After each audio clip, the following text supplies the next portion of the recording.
Lagi ada budget 2 jutaan, pengen handphone yang baterainya gede dan bisa buat gaming? Nah, bisa cobain yang satu ini.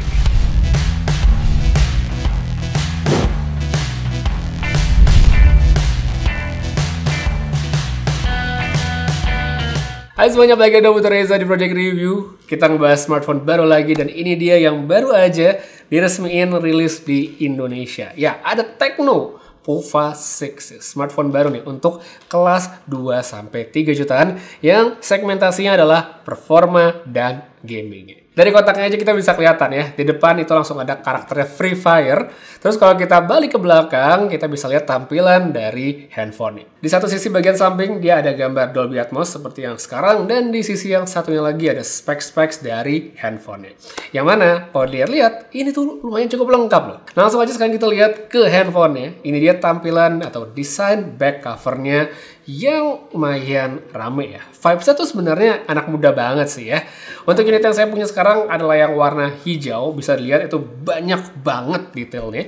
Mulai dari garis-garisnya, ada tulisan Tecno Pova, ada tulisan NFC, ada Ultra Charge, ada 108 megapiksel high density battery 6000 mAh. Ya, ada di sini semua. Untungnya nggak ditulis juga sama chipset sama RAM-nya juga sekalian. Pokoknya emang udah banyak banget tulisannya. Masih di bagian belakang, di sini juga ada kamera ditemani sama LED flash, serta nggak ketinggalan ada lampu tambahan yang dikasih nama Dynamic Light Effect sama Tecno. Ini bisa kita otak-atik di menu setting, jadi dari kapan nyalanya, terus pola lampunya itu juga banyak banget pilihannya.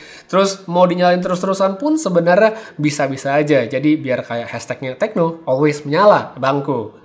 Lanjut ke dimensi perangkatnya, Tecno Pova 6 kalau menurut saya sebenarnya udah bisa masuk ke kategori handphone yang lumayan gede ya. Tebal kalau menurut saya sih relatif enggak ya, mengingat dia punya baterai 6000 mAh, jadi oke lah ya sebenarnya. Terus kalau buat daya tahan, bagi yang penasaran, screen on time itu lumayan panjang. Dia bisa dengan gampang lewatin 8 jam dalam satu kali charge aja.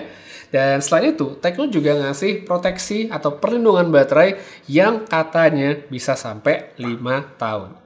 Jadi dalam rentang waktu tersebut dikatakan bahwa baterai dari handphone ini akan tetap bertahan atau terjaga di battery health 80%. Bagus banget sih ya kalau emang bisa 5 tahun gitu terjaga di 80%. Dan buat yang penasaran mungkin ya, emang kita tuh bisa lihat battery health dari handphonenya di menu setting.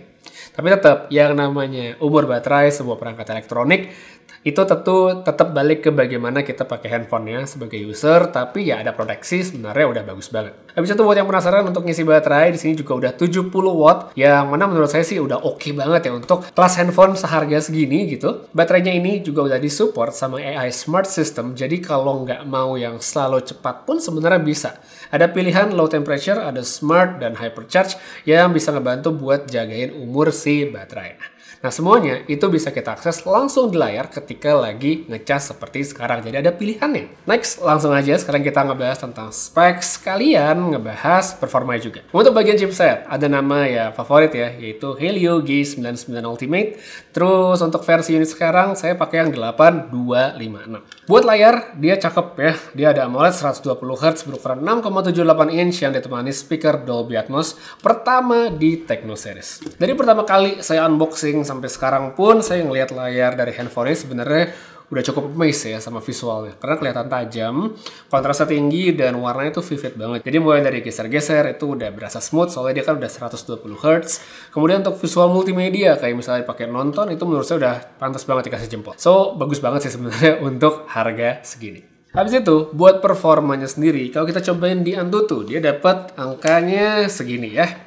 Pemakaian sehari-hari kalau buat saya sebenarnya lancar ya, yang umum gitu, cukup gesit juga untuk memakai multitasking yang bisa dikatakan ringan sampai sedang lah. Cuma tetap kan ini handphonenya berfokus pada gaming. Dari kotaknya udah gaming banget. Sesuai gambarnya deh ya, saya cobain di sini kita main Free Fire Max. Sejujurnya saya nggak pernah main Free Fire, jadi untuk percobaan di sini saya seadanya aja nggak apa-apa ya, dan bisa langsung lihat dari datanya berikut ini. Kemudian untuk Mobile Legends, nah ini bolehlah kita agak sedikit lebih in-depth ya. Di sini saya cobain dengan beberapa skenario. Yang pertama dengan setting tertinggi yang mungkin kita pakai di HP ini, yaitu refresh rate-nya super alias 90 Hz dan pakai grafik yang ultra. Di sini kalau saya mainin dalam kondisi nggak pakai mode performance ya, FPS itu bisa ada di sekitar 85 sampai 90 pada 10 menit pertama sebelum turun ke 60-an. Lain cerita, kalau mode performance yang saya nyalain, dia nggak bakal tuh ngedrop sampai ke 60-an lagi dan cukup konsisten di angka 80-an FPS. Kalau dilihat di data, average-nya itu 84 FPS dengan pemakaian 30 sampai 40 menit. Untuk suhunya, HP ini juga menurut saya cukup relatif aman ya, adem gitu. Karena emang dia udah disupport dengan POVA Super Cool System 1.0 yang mana emang lebih bagus katanya dibandingkan versi yang sebelumnya. Satu lagi, kita cobain main Honkai Star Rail ya untuk lebih nge-push grafiknya. Saya cobain di setting low aja 30-an FPS dan masih bisa kok ya. Kalau untuk jalan-jalan di map itu dia di 25 sampai 30-an FPS, sedangkan kalau lagi battle ya maksimal di 30 tapi bakal sedikit drop ke belasan gitu kalau misalnya lagi ada efek yang agak heboh gitu ya. Cuma nanti dia bakal balik lagi ke 20-an sampai 30 FPS. Nggak komplain sebenarnya menurut saya dan udah oke untuk kelas handphone seperti ini. Jadi kalau untuk urusan gaming ya, kelas handphone seperti ini Tecno Pova 6 menurut saya sih udah mencukupi sekali. Kalau buat saya misalnya buat kita push rank entah main Mobile Legends atau mungkin buat yang main Free Fire gitu, sebenarnya udah cukup banget. Performanya menurut saya sudah oke, mencukupi sekali. Baterainya gede, ini cakep banget dan layarnya yang menurut saya berkualitas bagus. Satu lagi, seperti biasa sedikit aja nih kita masuk ke bagian kameranya juga. Mungkin ini nggak perlu banyak-banyak ya, karena memang bukan bagian yang dikedepankan atau menjadi highlight utama dari produknya. Untuk konfigurasi di bagian belakang kita bisa lihat ada kameranya yang terbesar ini 108 megapiksel. Habis itu di depan ada satu juga dengan 32 megapiksel. Untuk rekam video, baik di kamera depan dan belakang ini bisa resolusinya up to 2K, yang mana sekali lagi oke untuk kelas harganya. Langsung aja untuk hasilnya. Meskipun emang kameranya tidak dikedepankan, saya sebenarnya cukup terkesan dengan hasil fotonya ya. Kalau kondisinya terang, itu hasilnya bisa dibilang bagus ya sebenarnya. Kayak di sini saya cobain foto di komplek gitu pas langit lagi biru dan hasilnya memuaskan banget. Skin tone cukup baik, cuma mungkin kalau kita lihat lebih dekat lagi, kita zoom in gitu misalnya, processing dari sharpeningnya itu cukup lumayan kelihatan. Untuk hasil lainnya, pada kondisi terang saya cobain juga nggak mengecewakan sebenarnya, asalkan dari awal kita tidak pasang ekspektasi yang terlalu tinggi. Lanjut lagi ke bagian low light, kalau kondisinya tuh nggak yang gelap-gelap banget, sebenarnya masih oke loh. Detail sama warna yang berkurang itu sebenarnya udah saya expect dari awal, jadi sebenarnya nggak kaget. Tapi untuk foto-foto yang casual ini sih sebenarnya udah cukup banget. Toh emang balik lagi, kamera bukan prioritas. Untuk kamera depan hasilnya cukup aja dan lagi-lagi buat selfie yang casual. Sekarang langsung saja, ini sampel video dari kamera belakang Tecno Pova 6, resolusinya 2K 30 fps di kondisi siang hari outdoor yang lagi sangat bagus sih sebenarnya hari cuacanya. Ini di bagian yang teduh bisa langsung lihat seperti ini ya. Ada pesawat di atas sana. Dan kalau misalnya saya kesini ke bagian yang ketembak matahari ini ya, wow ini silau sekali. Ini bisa lihat seperti ini ya. Kalau terang banget, dynamic range-nya juga di bagian belakang. Silahkan lihat sendiri. Tidak dulu panas, nggak pakai sunscreen bahaya. Ya, sekarang itu dia kurang lebih untuk sampel kalau di siang-siang outdoor, dan habis itu kita pindah ke situasi yang lain lagi. Lanjut, sekarang ini kamera depan dari Tecno Pova 6 ya, masih dengan resolusi 2K di kondisi outdoor, cuman mungkin memang dynamic range-nya ya blown out ya, langit di belakang tidak kelihatan dengan detail-detailnya. Karena kalau kesini ya mungkin yang tidak terlalu terang, backgroundnya masih bisa ketangkep dengan baik. Oke, habis ini kita pindah ke kondisi low light, kita lihat lagi hasilnya seperti apa. Oke, jadi langsung saja seperti biasa, segini saya cobain untuk video si Tecno Pova 6 dalam kondisi low light. Saya pakai di 1080p aja supaya lebih stabil ya hasilnya. Karena kan tadi siang-siang kita udah lihat kalau pakai 2K dia agak sedikit shaky walaupun gede resolusinya. Di sini kita coba ya, hasil videonya masih kelihatan cukup oke ya sebenarnya. Ya, masih ketangkep dengan baik, detailnya masih kelihatan. Saya coba ke sini, yang satu lagi. Oke ya, kurang lebih sih ada penurunan dari detail, memang sudah bisa diperkirakan, tapi tidak mengagetkan. Oke, kita pindah ke kamera depannya. Oke, sekarang kita pindah ke kamera depan untuk kondisi low light di dalam ruangan aja, di dalam rumah. Saya ada satu lampu di situ warna kuning.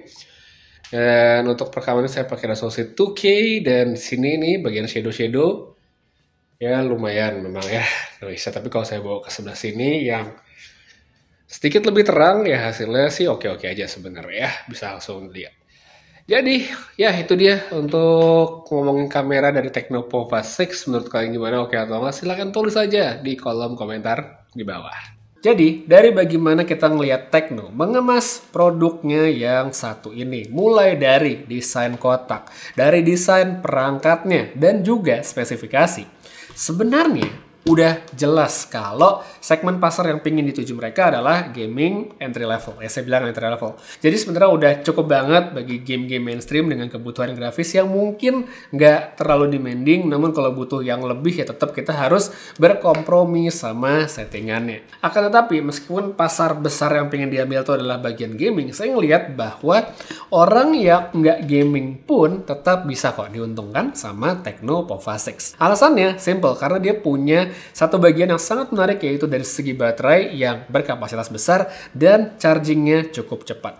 Dua poin ini sebenarnya udah sangat menarik karena untuk pemakaian harian bakal sangat kepake ya, baterai besar, misinya cepat, itu oke banget. Palingan pertimbangannya bagi mereka yang non gamers itu lebih ke soal desainnya aja, karena emang lumayan edgy ya si Tecno Pova 6 ini. Jadi mungkin emang nggak buat semua orang, tapi yang suka pastinya ada. Seru ya, handphonenya bisa nyala-nyala gini pasti pakai, makanya nggak salah kalau Tecno Pova 6 ini disebut handphone yang always menyala. Ya, jadi itu dia kayaknya sedikit bahasan singkat saya buat si Tecno Pova 6 kali ini. Semoga bisa jadi referensi bagi yang emang sudah membutuhkan dan lagi cari-cari gitu. Jadi kalau kalian ngerasa cocok sama handphonenya, langsung disikat aja, mumpung baru banget rilis. Dan menurut kalian sendiri gimana, oke atau enggak, langsung tulis aja di kolom komentar yang ada di bawah. Ya, itu dia buat reviewnya. Putri pamit, sampai ketemu lagi di video berikutnya. Dan seperti biasa, have a nice day.